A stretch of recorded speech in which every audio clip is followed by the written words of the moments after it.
نحمده ونصلي ونسلم على رسوله الكريم اما بعد فاعوذ باللہ من الشیطان الرجیم بسم اللہ الرحمن الرحیم۔ حضرات محترم، آپ تمام حضرات کے علم میں ہے کہ عبقری ایک عالمی ادارہ ہے جو اس وقت لوگوں کی روحانی، مالی، جانی ہر طرح کی خدمت میں مصروف عمل ہے۔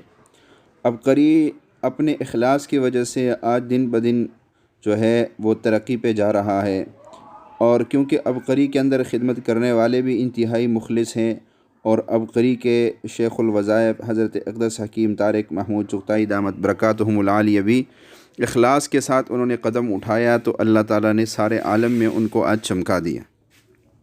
حضرت کا ایک رسالہ نکلتا ہے عبقری کے نام سے ہر ماہ، جو لاکھوں لوگوں تک جاتا ہے اور وہ پڑھتے ہیں۔ حضرت پہ بہت سے اعتراضات کیے جاتے ہیں، خاص کر علمی طبقے کی طرف سے حضرت پہ عبقری رسالے کے حوالے سے جنات کی پیدائشی دوست والے کالم پہ بہت اعتراض کیا جاتا ہے، اور یہ کہا جاتا ہے کہ یہ چیزیں ہمارے سمجھ میں نہیں آ رہی ہے، یہ عبقری نے کیا ٹوپی ڈرامہ شروع کر دیا ہے، اور عبقری یہ لوگوں کو کس طرف لا رہا ہے۔ حالانکہ اگر آپ عبقری کے کالم جو ہے جنات کی پیدائشی دوست والے کالم میں پڑھیں تو وہاں پر آپ کو اس کالم کے اندر کوئی شرکیہ بات نظر نہیں آئے گی، کوئی ایسی بات نظر نہیں آئے گی جو شریعت سے ٹکرا رہی ہو۔ وہاں پہ صرف اعمال بتائے جاتے ہیں اور لوگوں کو اعمال پہ لایا جاتا ہے۔ بات رہی اس حد تک کہ ہمیں وہ دکھا دو وہ کون ہے، وہ کیا ہے، اس کی دکھانے کی عبقری کے اندر شخصیت پرستی نہیں ہے۔ شخصیت پرستی کی وجہ سے پھر انسان اپنے مقصد سے ہٹ جاتا ہے اور وہ شخصیت پرستی کے پیچھے لگ جاتا ہے۔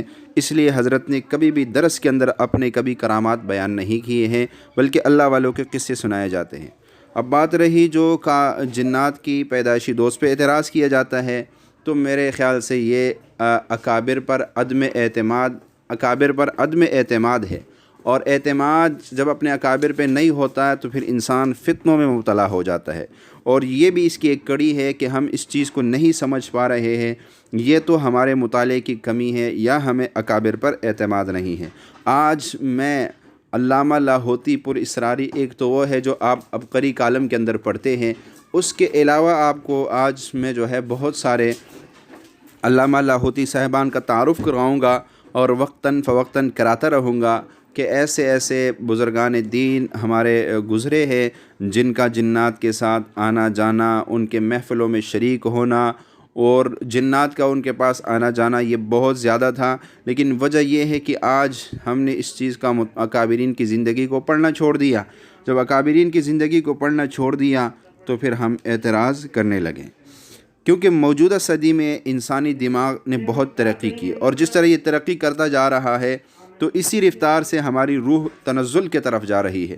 جس طرح انسانی دماغ ترقی کر رہا ہے تو اس کی روح تنزل کی طرف جا رہی ہے۔ آج اگر ہم اپنے آنکھ سے نظر نہ آنے والی چیز کو سائنسی ریسرچ کہہ کے قبول کر لیتے کہ یہ سائنس کی ریسرچ ہے، لیکن اللہ معاف کرے قرآن اور حدیث اور بزرگان دین کے واقعات کو اپنے عقل کے ترازو پہ تولتے ہیں۔ علامہ لاہوتی صاحب کی جنات سے ملاقاتیں، ان کے ساتھ خوشی غمی میں شریک ہونا کوئی ایسی ناممکن بات نہیں ہے۔ کیوں؟ تاریخ میں ہمیں ایسے بہت سے مثالیں ملتی ہیں کہ علامہ لاہوتی صاحب کی جو ہے وہ ہر واقعہ کی تصدیق کرتی ہے۔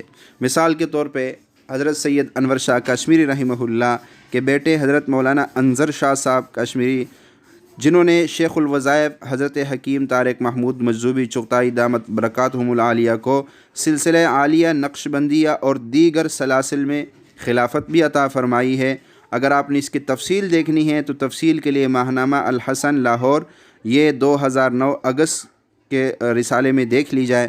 یہ اپنے والد محترم حضرت علامہ مولانا انور شاہ کشمیری کے انتقال پر جنات کے غم کا اظہار اس طرح فرماتے ہیں کہ عصر اور مغرب کے درمیان ہماری بیماری کی جو ہے وہ شدت بڑھتی رہی، بلکہ مغرب کے بعد سے نزع کی کیفیت طاری ہو گئی، ہوش و حواس کی سلامتی بھی جاتی رہی۔ وقت کے گزرنے کے ساتھ ساتھ آپ کی بے چینی بڑھتی جاتی، اور فرمایا کہ آپ کا یہ عالم تھا کہ چند سیکنڈ کے وقفے سے پانی کی ضرورت محسوس کرتے، پانی پینے کے ساتھ حسبنا اللہ پڑھتے اور لیٹ جاتے، خالہ زاد بھائی محمد سعید کے والدہ کا بیان ہے کہ میں نے جلتے ہوئے چراغ کو صحیح کیا تو گھر کا پورا صحن سفید پوش لوگوں سے جن کے سروں پر عربی عمامے تھے وہ لبریز ہو گیا۔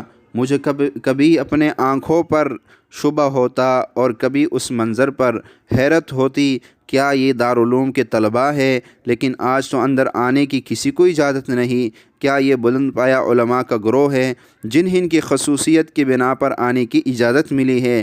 وہ مقدس ہجوم جس نے گھر کے ماحول کو لبریز کر رکھا تھا، کلمہ طیبہ کا ورد کے ساتھ کوئی چیز ہاتھ میں لے کر گھر سے باہر جا رہے تھے۔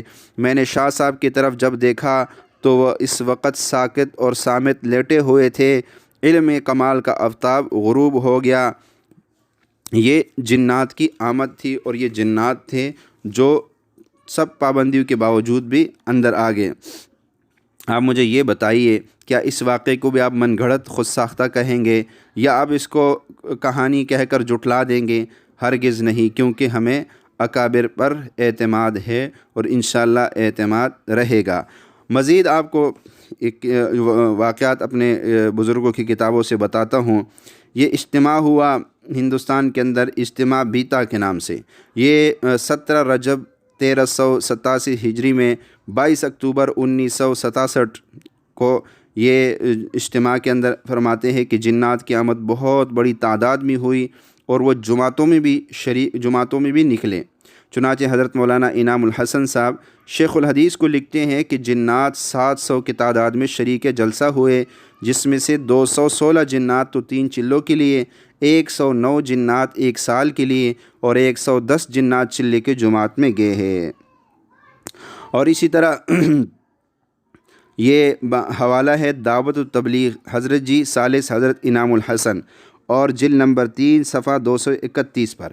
اجتماع سنبل ضلع مراد آباد یہ منعقدہ 4 ذی القعدہ 1387 موقع پر بھی جنات کی آمد جو ہے وہ بہت زیادہ ہوئی اور کچھ جنات بیت بھی ہوئے۔ 40 جنات جماعت میں 3 چلے کے لیے گئے۔ ایک جن بدر الدجا نامی نے بندہ یعنی مولانا انعام الحسن سے بیت ہونے کا اصرار کیا۔ بندہ نے اس کو جناب والا یعنی شیخ الحدیث حضرت مولانا زکریا کا حوالہ دے دیا کہ ہمارے سب کے بزرگ یہ ہے، لیکن وہ کہنے لگا میں مرکز آؤں گا اور 2 دن وہاں رہوں گا۔ تو حضرات، ان واقعات سے عبقری کی سچائی بالکل سارے عالم میں ثابت ہو گئی کہ عبقری کوئی من گھڑت باتیں نہیں بتا رہا ہے، بلکہ ہمارے اکابرین کی کتابوں میں یہ واقعات بکھرے ہوئے ہیں۔ صرف عبقری رسالے میں آپ کو علامہ لاہوتی سے مل رہے ہیں، اس کے علاوہ بھی اگر آپ اکابرین کی کتابوں کو ہاتھ لگائیں گے، ان کو اٹھائیں گے، ان کو پڑھیں گے تو آپ کو بہت سارے علامہ لاہوتی صاحبان مل جائیں گے اور آپ حیران ہو جاؤ گے کہ ہمارے اکابرین جو کام کر رہے تھے ساری زندگی، آج اس کام کو ہم نے چھوڑ دیا۔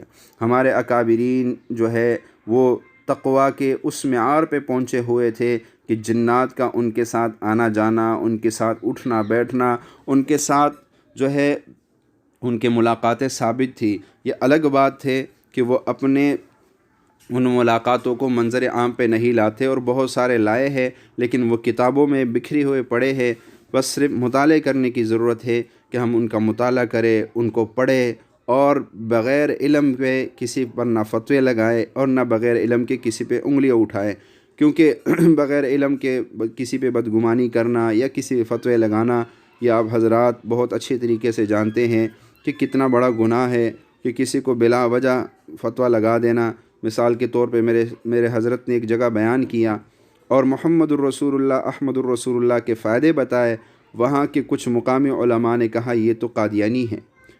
پوچھا گیا کیوں یہ قادیانی ہے؟ فرمایا یہ احمد الرسول اللہ لوگوں کو بتا، غلام قادیانی کا جو نام ہے غلام احمد قادیانی، تو یہ احمد الرسول اللہ، آج تک تو یہ وظیفہ ہم نے دیکھا نہیں ہے۔